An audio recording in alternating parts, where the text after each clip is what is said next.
delivering quality education, expanding access to learning, serving learners' learning needs, tackling challenges of the present time, supporting every learner's dream, reaching young Tagumeños where they are today.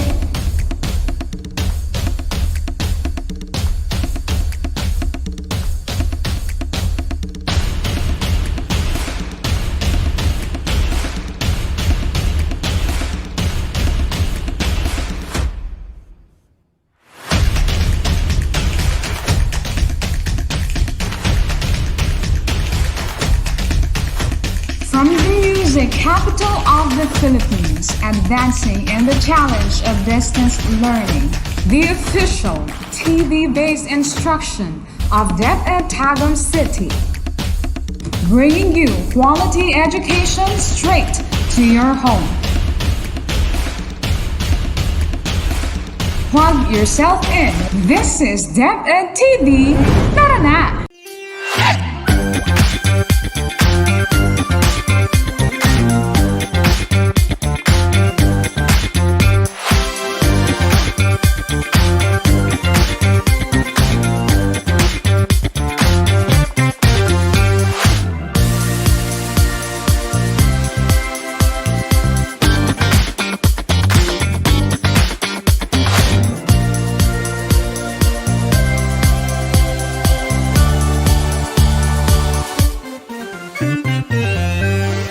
From the Palm City of the Philippines, Division of Tagum City, following the lead of DepEd Sulong Educalidad, let your dreams take flight with the official television-based instruction of La Filipina National High School, the Salida La Filipina TV.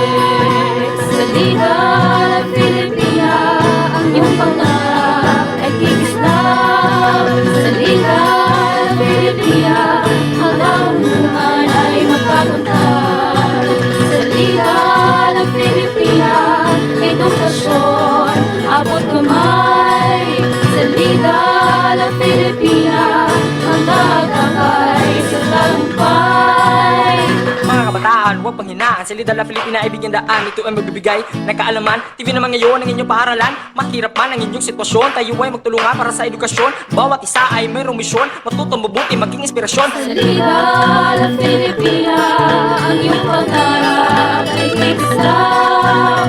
Salida La Filipina, ang karunungan ay makakamtan. Salida La Filipina, ang edukasyon, abot kamay.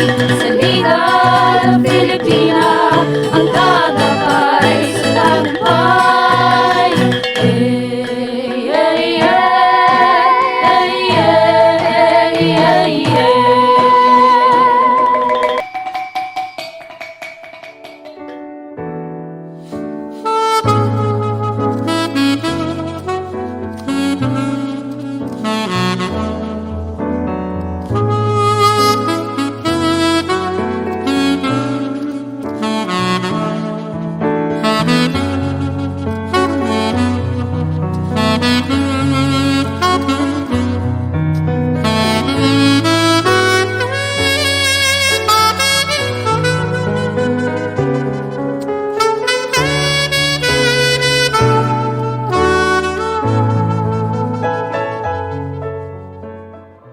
Hello, grade 7 students!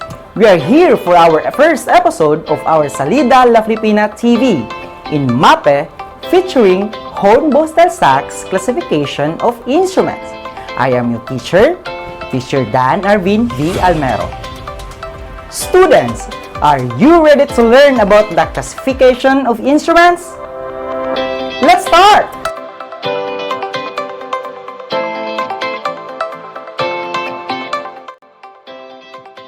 After you're going through this module, you're expected to first, define aerophone, chordophone, membranophone, and idiophone. Second, appreciate the importance of different instruments. And third, identify the different kinds of instruments, which will lead to the most essential learning competency, which is identify musical instruments and other sound sources from the lowlands of Luzon.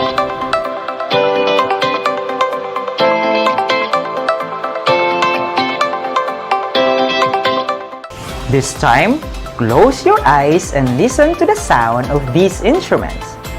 After the music is played, name the musical instruments. Are you ready? Let's begin! Number 1. Listen to this sound.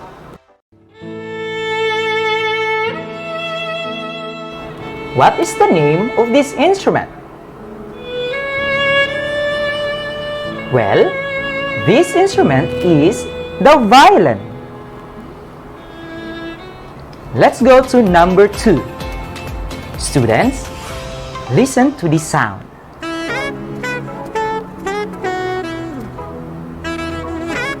What is the name of this instrument?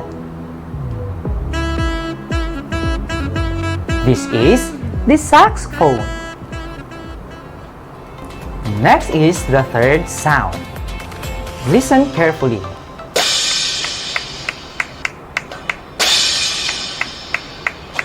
What is this instrument? These are cymbals. And now, for the last audio, let's listen.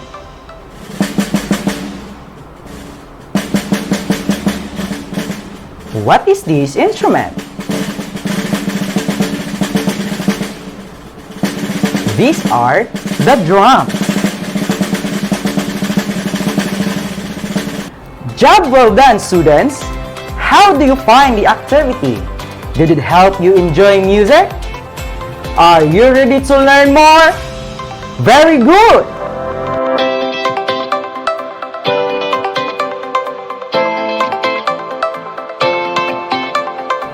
From the activity that we had, we have mentioned some instruments. What is a musical instrument? A musical instrument is an instrument created or adapted to make musical sounds.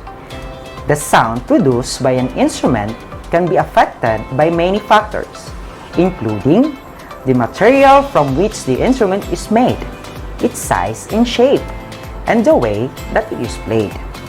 Let us now learn the 4 classifications of musical instrument according to Hornbostel Sachs classification.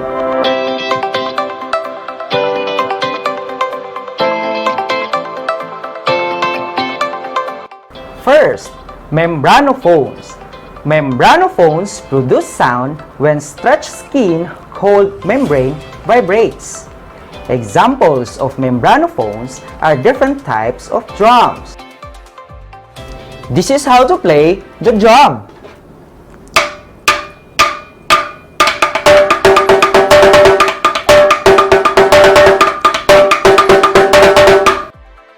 The second one are the idiophones. Idiophones produce a sound by the vibration of the actual instrument itself. These instruments can be struck, rubbed, shaken, or plucked. This category belongs to the percussion family. Some examples of idiophones are the triangle, maracas, cymbals, and xylophone.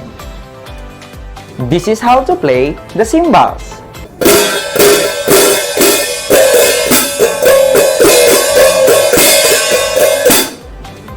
The third classification of instruments is the aerophone. An aerophone produces its sound by the vibration of air.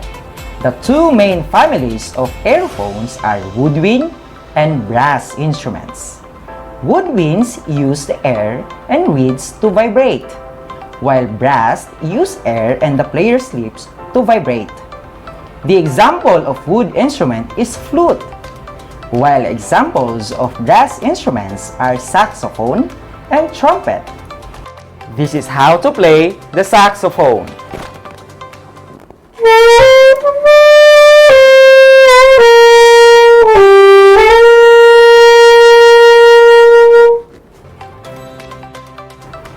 The fourth classification is chordophone. Chordophones are part of the string instrument family. They produce sound by the vibrating of strings. To make the sounds, we should pluck, bow, or strike the strings. This is done by a pick, bow, or the musician's hand. Examples are the guitar and the violin. This is how to play the guitar.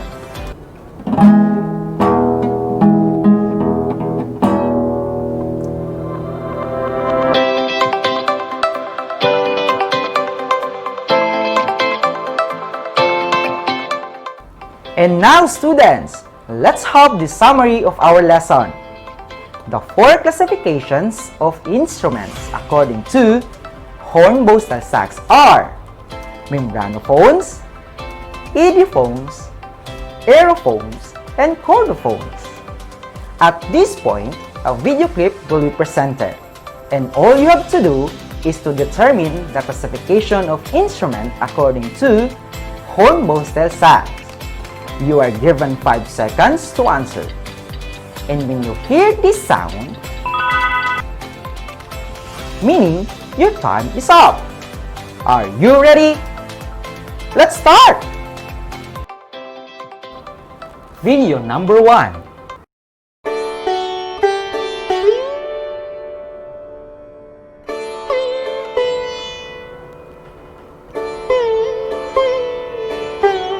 Your time starts now.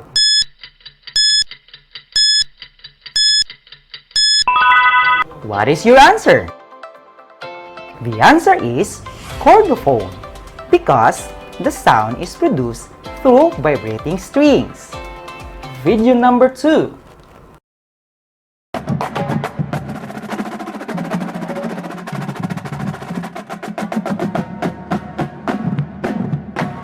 Your time starts now.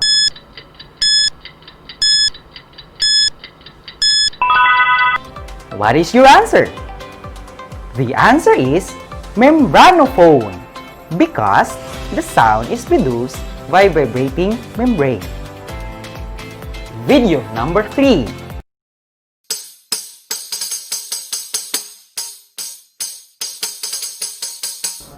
Your time starts now.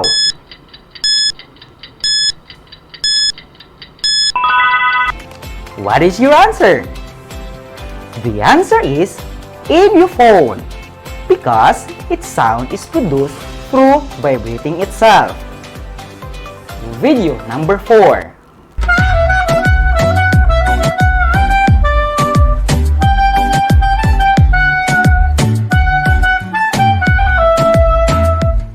Your time starts now.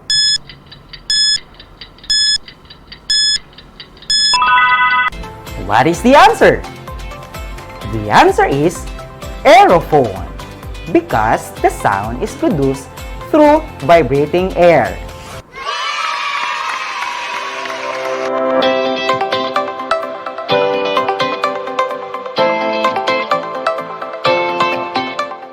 Let us now assess your learning. Let's answer this analogy quiz. Again, you are given 5 seconds to answer. Are you ready? Let's begin! Number 1. Trombone and tuba is to aerophone as to kalimba and tuning fork is to... Again, trombone and tuba is to aerophone as to kalimba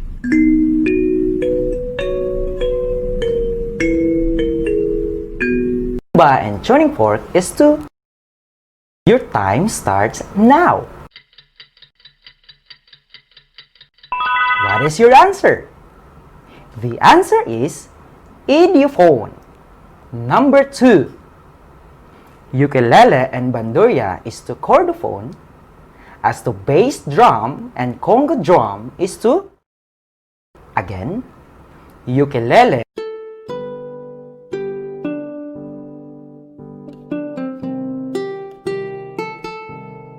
and bandurria is to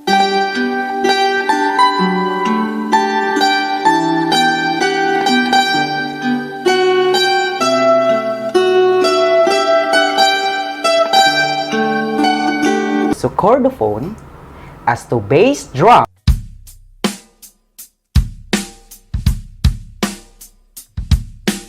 and conga drum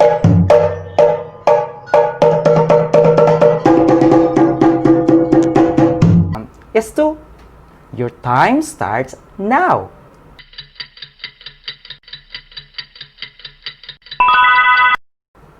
What is the answer? The answer is membranophone. Number 3. Chordophone is to vibrating string, as to aerophone is to, again, chordophone is to vibrating strings,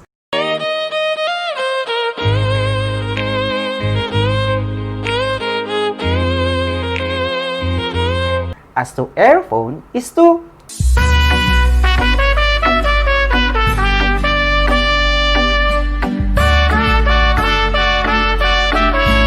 your time starts now.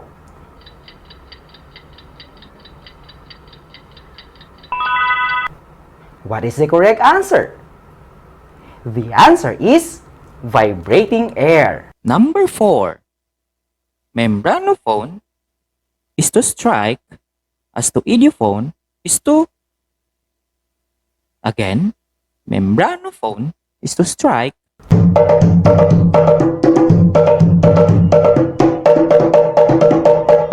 as to idiophone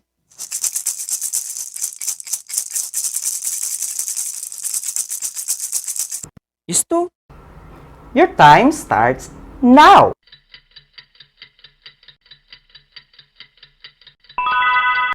what is your answer?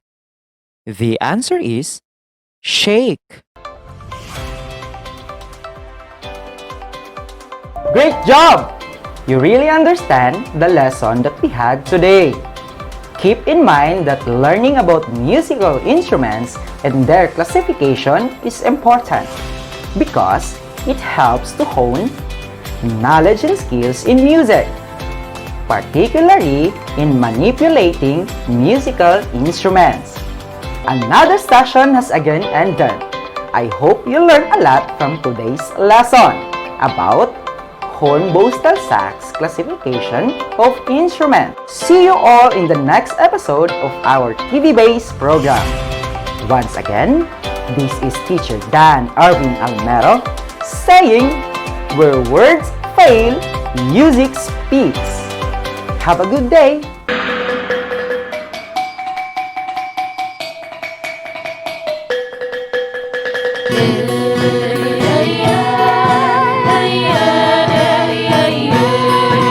Salida